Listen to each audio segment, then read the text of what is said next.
अस्सलाम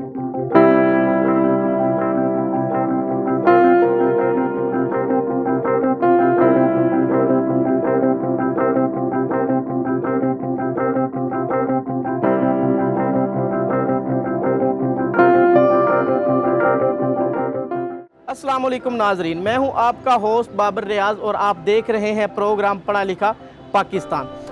नाजरीन, इस वक्त मैं मौजूद हूं MC higher secondary school Faisalabad में, जहां पे हम आपकी मुलाकात करवाएंगे यहां के प्रिंसिपल राव मोहम्मद इकबाल साहब से और हम इनसे जानेंगे एजुकेशन के हवाले से।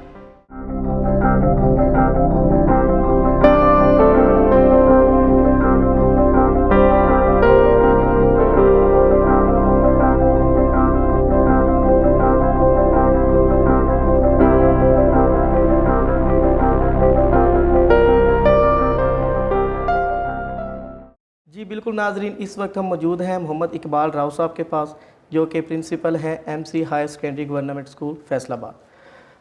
जी सर, सबसे पहले आप हमें बताइए कि आपने अपना तलीमी कैरियर कब और कहां से शुरू किया? देखिए जी, मेरी सारी एजुकेशन जो है फैसलाबाद से। ठीक है। प्राइमरी मैंने यहाँ पे, क्योंकि मैं सरगोदा में पैदा हुआ, फिर उसके बाद यहाँ पे हम शिफ्ट हो गए फैसलाबाद में। वालिद साहब यहाँ पे जॉब के सिलसिला में आए थे, तो प्राइमरी जो है वो मैंने अपने इलाके के जो है स्कूल है वहाँ से किया, मकबूल रोड से। फिर उसके बाद मैंने मिडिल जो है वो भी मकबूल रोड से किया, MC स्कूल मिडिल स्कूल था 224 में। और फिर मैट्रिक मैंने जो LCM से किया है, जो समुद्री रोड पे स्कूल वाक़ है। फिर उसके बाद FSC इस्लामिया कॉलेज से, फिर इसी तरह से गवर्नमेंट कॉलेज धोबी घाट से, जिसको हम GC फैसलाबाद भी कहते थे, उधर से मैंने ग्रेजुएशन किया और अल्हम्दुलिल्लाह मैंने वहाँ पे टॉप भी किया। और फिर मास्टर डिग्री के लिए मैं फैसलाबाद यूनिवर्सिटी ज़राई यूनिवर्सिटी में दाखिला लिया और वहाँ से मैंने मास्टर किया। और मास्टर करने के बाद फिर मेरा सफ़र जो है वो ज़ाहिर तालीम का ख़त्म हो गया और फिर उसके बाद जो है वो जॉब वाला सिलसिला शुरू हो गया। तो फिर ये कि एग्रीकल्चर डिपार्टमेंट में मैंने अप्लाई किया, बहुत मुख्तलिफ डिपार्टमेंट में अप्लाई किया हुआ था। वहाँ पर मेरी जॉब हो गई, तो वहाँ से जो है वो मैंने 6 माह जो है वो वहाँ पर काम किया। और उसके बाद फिर मेरी सिलेक्शन जो एजुकेशन में हो गई, क्योंकि मैं ये चाह रहा था कि मैं एजुकेशन में आना चाह रहा था और ये मेरी ख्वाहिश भी थी।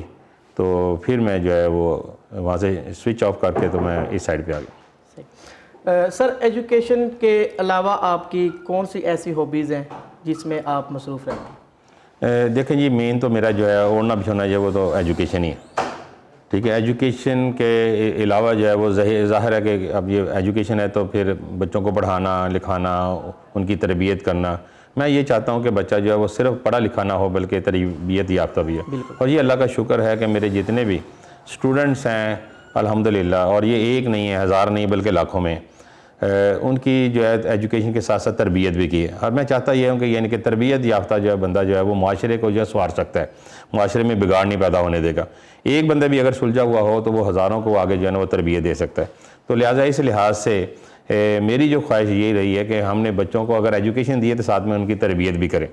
और अल्हम्दुलिल्लाह मैंने अपनी सारी सर्विस में ये देखा है कि जिसकी तरबियत की है उसका अच्छा इम्पैक्ट है माशरे पे, और वो नाम वाले लोग जो हैं वो पैदा हुए हैं। Sir, MC higher secondary school Faisalabad में खूबसूरत स्कूल माना जाता है। सर, इसके पीछे आपका कितना हाथ? देखें, जब मैं प्रमोट होकर ग्रेड 19 में यहाँ पे आया था तो उस वक्त इसकी हालत जो है वो कोई अच्छी नहीं थी। कमरे जो हैं वो बिल्कुल गिरे हुए हैं, छतें गिरी हुई हैं, दरवाजे टूटे हुए हैं, खिड़कियाँ टूटी हुई हैं, शेड टूटे हुए हैं। वो सारा रिकॉर्ड मेरे पास मौजूद है।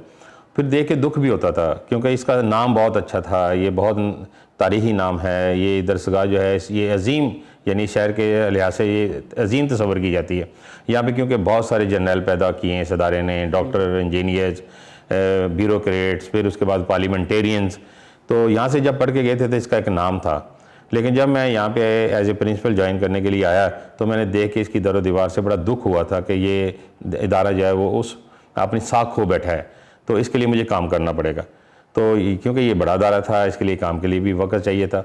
जो अभी आपने बात की थी ना कि आपका तालीम के अलावा फिर और क्या शुगल है, फिर मेरा ये शुगल यही था कि मैंने इसको रेनोवेट करना है, इसकी जो हमारी जो लुक है इसको बेहतर करना है, इसको अट्रैक्टिव माहौल देना है, बच्चों को माहौल देना है, क्योंकि हमारे यहाँ पे सराउंडिंग में अब आबादी नहीं रही। पहले क्योंकि ये शहर का जो है वो ये मरकज़ माना जाता था, तमाम आबादी जो शहर की थी उस वक्त ये लैलपुर था। लैलपुर के हवाले से कोतवाली रोड पे ये एक ही स्कूल था, तो उस वक्त जो है वो तमाम गरीब अमीर बच्चे एक ही फैमिली, हर फैमिली के यहाँ पे आते थे, एक ही जगह पे इकट्ठे होते थे। अब उसके बाद क्योंकि अब सिनेरियो चेंज हो गया है, लोगों ने प्राइवेट सेक्टर पे जाना शुरू कर दिया है, एलीट क्लास ने अपने बच्चों को यहाँ से निकाल लिया है, और हमारी ये कोशिश थी कि एलीट क्लास के लोगों को वापस यहाँ पे लाया जाए। और अल्हम्दुलिल्लाह यानी कि मुझे यहाँ पे 17 साल लगे इसको दोबारा से उसी यानी कि उठान में लेके आए हैं जिस उठान में ये पहले स्टार्ट में था। तो इसकी बिल्डिंग जो अब आप देख रहे हैं कि अल्हम्दुलिल्लाह बिल्कुल नीट एंड क्लीन है।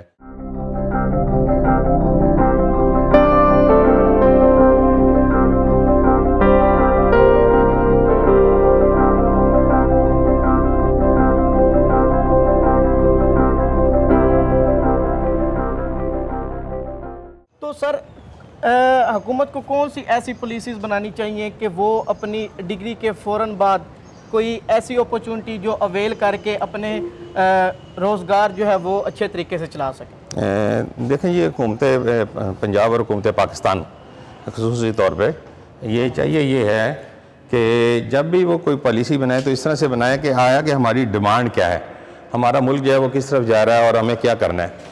तो होता ये है कि क्योंकि हम ना यहाँ पे सारा कुछ जो है ये सब ब्लाइंडली कर रहे हैं, ठीक है, ये अच्छी बात नहीं है। ठीक है, हमें ये देखना होगा कि पब्लिक का इंटरेस्ट क्या है, जो पूरी वर्ल्ड है उसका ट्रेंड क्या है, अब हमें ज़रूरत क्या है, एजुकेशन कैसी होनी चाहिए, ठीक है, और कौन कौन सी एजुकेशन देंगे कि हम इंटरनेशनली जाके जहाँ हम डिमांड पूरी कर सकें अपने मुल्क की, इंटरनेशनली दूसरे मुल्कों की। अच्छा, होता ये है जैसे कि अब हमारे ये ट्रेंड है, अगर देखा गया कि ये हमारे सहाफ़त में बड़ा नाम है, तो अगर 2-4 नाम अच्छे हैं तो लोगों ने यही कोशिश करनी है कि अपने बच्चों को जर्नलिज़म में लेके आएँ। अच्छा, अगर आपका कोई बच्चा MBA कर गया तो सारे लोगों ने एक ही ट्रेंड पे पीछे चलना है कि ये MBA वाला है, बड़ी अच्छी जॉब में है, तो लिहाजा हमने इसको MBA ही कराना है। अगर ये बच्चा एक डॉक्टर बन गया है, अच्छे पैसे कमा रहा है, तो वालिदैन की ख्वाहिश होती है कि हम तमाम बच्चों जो हैं वो मेडिकल की तरफ भेज दें। और इसी तरह से इंजीनियरिंग का ये है हमारे पास, ये इसको कह लें कि ये भेड़ चाल है, ये नहीं होनी चाहिए। अगर आप इंटरनेशनल यूनिवर्सिटी में जाकर देखेंगे तो पाकिस्तान का हिस्सा ना होने के बराबर है।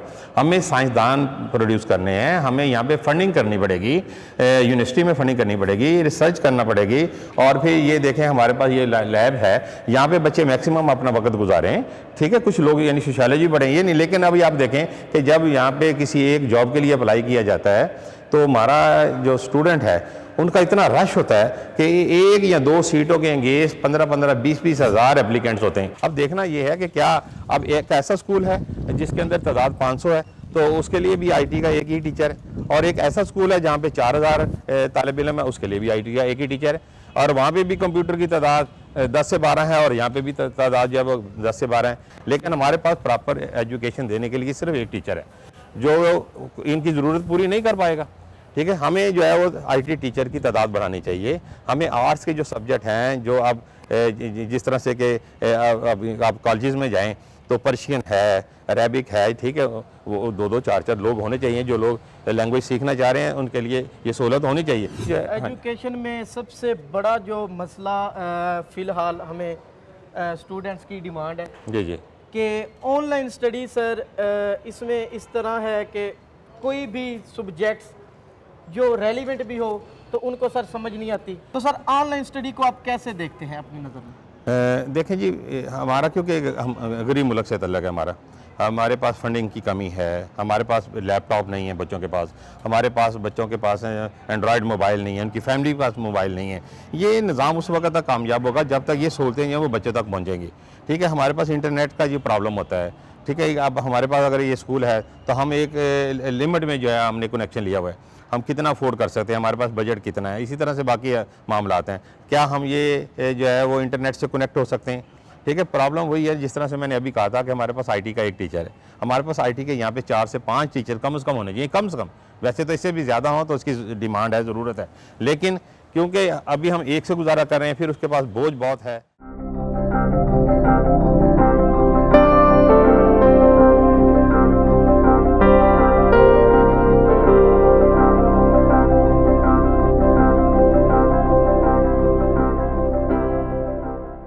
सर दूर दराज इलाकों से यहाँ पे स्टूडेंट्स तालीम हासिल करने आते हैं, क्या सर उनके लिए ऐसे इक़दाम हुकूमत ने अपनाए हैं, लाइक उनकी ट्रांसपोर्ट का इशू, तो सर इस हवाले से ट्रांसपोर्ट ये आपने बहुत अच्छा सवाल किया है। असल में एजुकेशन का जो मेन प्रॉब्लम है वो ट्रांसपोर्ट है।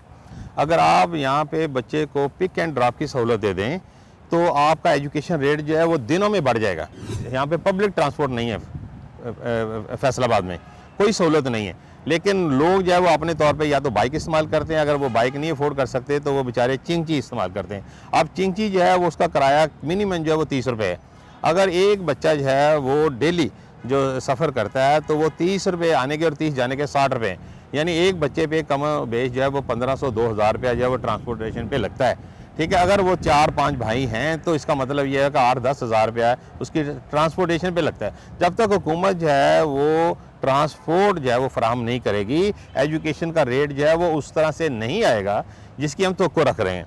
तो जब तक हम इनको पब्लिक ट्रांसपोर्ट नहीं देंगे, लोग अपने घरों से नहीं निकलेंगे, हमारा एजुकेशन का रेट जो है वो उस तरह से बेहतर नहीं हो सकता जिसकी हम हर साल जो है प्लानिंग करते हैं। सर तलीम निस्वां जी, उसको आप किस नज़र से देखते हैं? देखिए मैंने यही कहा ना कि हमारी 50% पॉपुलेशन जो है वो फीमेल है और 50% पॉपुलेशन जो है वो मेल पे है। हम कोशिश ये करते हैं कि हमारा मेल जो है, क्योंकि मेल जो है ना बच्चा वो अपनी साइकिल पे मोटरसाइकिल पे खुद आ सकता है, लेकिन ये सहूलत फीमेल के लिए नहीं है। और जब तक हम उनको साथ लेकर नहीं चलेंगे तो हम इंटरनेशनली किस तरह से कम्पीट कर पाएंगे। हमारी यानी कि जो तरक्की का जो शरह है वो इतनी स्लो है कि जब पाकिस्तान बना था उस लिहाज से अगर अब हम देखें तो हम शायद यानी कि थोड़ा सा इम्प्रूव किया हमने, लेकिन हम उस तरह से जो है वो इम्प्रूव नहीं कर सके अपने आप को एजुकेशन में, रिसर्च में, जिस तरह से पूरी वर्ल्ड में है। ठीक है, बाकी छोटे छोटे कंट्री हैं, छोटे छोटे मुल्क हैं, उनकी आबादियाँ भी थोड़ी हैं। ठीक है, हमारी कोई प्लानिंग नहीं है। हमने प्लान करना है कि हमारी प्लानिंग जो है वो एजुकेशन में क्या होनी चाहिए, इंडस्ट्री में क्या होनी चाहिए, मेडिसिन में क्या होनी चाहिए। जब तक हम प्लान नहीं करेंगे तो ये सिस्टम जो है वो चलता हुआ नज़र नहीं आ रहा। उसके अलावा सर आपसे मेरा आखिरी क्वेश्चन ये है आप ही की लाइफ के मुतल्लक कि सर सोशल लाइफ में सर सुनने में आया है कि जो भी टीचर्स हजरात रिटायरमेंट के बाद पॉलिटिक्स में, सियासत में आ जाते हैं, तो सर आप अपनी पर्सनल लाइफ में मुझे थोड़ा सा बताइएगा कि आप रिटायरमेंट के बाद किस तरफ सर आपका? देखिए जी, मेरा फोकस अभी भी है, क्योंकि मेरे मुल्क को जो एजुकेशन की ज़रूरत है। अगर मैं रिटायरमेंट के बाद भी अगर मैंने कोई काम किया तो मैं एजुकेशन से रिलेटेड ही काम करूंगा। और अगर कभी मुझे कोई मौका मिल गया जो कि फ़िलहाल अभी जेहन में नहीं है, अगर कहीं पॉलिटिक्स में आना भी पड़ा तो एक पॉजिटिव किरदार अदा करेंगे, इस मुल्क की बेहतरी के लिए काम करें। जब मैं इस अदारे के लिए काम कर सकता हूँ तो मुझे पे यहाँ पे कोई यानी कि कह लें कि इस तरह से कोई प्रेशर नहीं है कि मुझे इतना काम करना है या नहीं करना, लेकिन ये मेरी अपनी स्वीट विल है कि मैं बहुत ज़्यादा काम कर रहा हूँ और फिर इस अदारे के लिए काम कर रहा हूँ। और मेरी ये ख्वाहिश है कि यहाँ से जो बच्चे पढ़ के जाएँ तो वो मुल्क का नाम रोशन करें, अपने शहर का नाम रोशन करें, स्कूल का नाम रोशन करें, वालदैन का नाम रोशन करें और कोई नई चेंज लेके आएँ। और हमें खुशी होती है कि हमारे जो यहाँ से पढ़ के गए बच्चे और वो मुख्तलिफ यानी इदारों में जो है वो सर्व कर रहे हैं और बड़ी खुशी होती है और अच्छे अंदाज से सर्व कर रहे हैं। सर बहुत शुक्रिया, आपने हमें टाइम दिया। इंशाल्लाह सर ये जो आपसे मसाइल हमने डिस्कस किए, हम यकीनन इसको एक मुस्बत वे में इस्तेमाल करके अवाने बाला तक पहुंचाने की कोशिश करेंगे, अपनी गवर्नमेंट तक पहुंचाने की कोशिश करेंगे। बहुत शुक्रिया सर, बहुत मेहरबानी। जी नाजरीन, तो हमारे साथ मौजूद थे डॉक्टर मोहम्मद इकबाल राव साहब, जिनसे हमने एजुकेशन के हवाले से बात की। और इसी के साथ अपने होस्ट बाबर रियाज को इजाज़त दें और देखते रहिए न्यू पाकिस्तान टीवी के साथ प्रोग्राम पढ़ा लिखा पाकिस्तान। अल्लाह हाफ़िज़।